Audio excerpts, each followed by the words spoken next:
1930 সালে প্রথম বিশ্বকাপে অংশ নিয়েছিল 16 দল। এরপর বিশ্বকাপের ইতিহাসে 3 বার বাড়ানো হয়েছিল দল সংখ্যা। দ্য গ্রেটেস্ট শো অন আর্থের প্রথম সম্প্রসারণ হয় 1982 সালে। সেবার স্পেন বিশ্বকাপে 16 থেকে দল সংখ্যা বাড়িয়ে আনা হয় 24-এ। 1998 বিশ্বকাপে দ্বিতীয়বারের মতো দল সংখ্যা বাড়ায় ফিফা। ফ্রান্স বিশ্বকাপে অংশ নেয় 32 দল। তবে 2026 সালে বিশ্বকাপ ইতিহাসের সবচেয়ে বড় আয়োজনের সিদ্ধান্ত নেয় ফুটবলের সর্বোচ্চ নিয়ন্ত্রক সংস্থা। উত্তর আমেরিকার চলমান বিশ্বকাপে অংশ নেয় রেকর্ড 48 দেশ।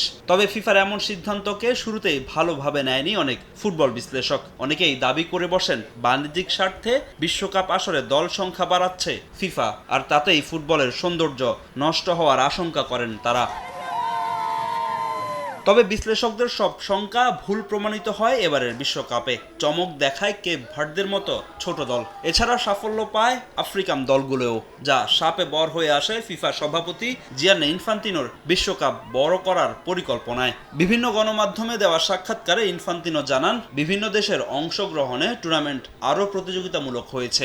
অ্যান্টিব্যাকটেরিয়াল ফর্মুলা বাসনকে চকচকে জীবাণুমুক্ত করে আমাদের দেয় গ্লিটার গ্যারান্টি।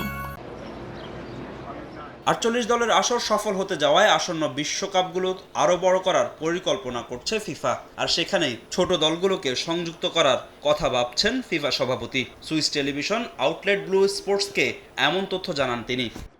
বিশ্বকাপ শুধু নির্দিষ্ট অঞ্চলের নয়, বরং এটি সমগ্র বিশ্বের। প্রতিটি দেশেরই এখানে খেলার স্বপ্ন দেখার অধিকার আছে। আমার মনে হয় ছোট দেশগুলোকে সুযোগ না দিলে ফুটবলের বৈশ্বিক উন্নয়ন থমকে যাবে।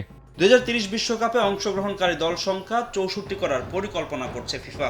অফিসিয়াল কোনো বিজ্ঞপ্তি না দিলেও পরবর্তী ফিফা কংগ্রেসে এই নিয়ে প্রস্তাব দিতে পারেন বর্তমান সভাপতি। মূলত বিশ্বকাপের শতবর্ষ উদযাপন আয়োজন আরও স্মরণীয় করতে নেওয়া হতে পারে এমন উদ্যোগ।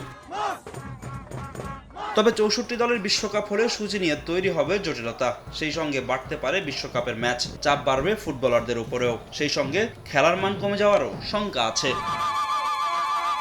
ফাহিম ইসলাম, সময় সংবাদ।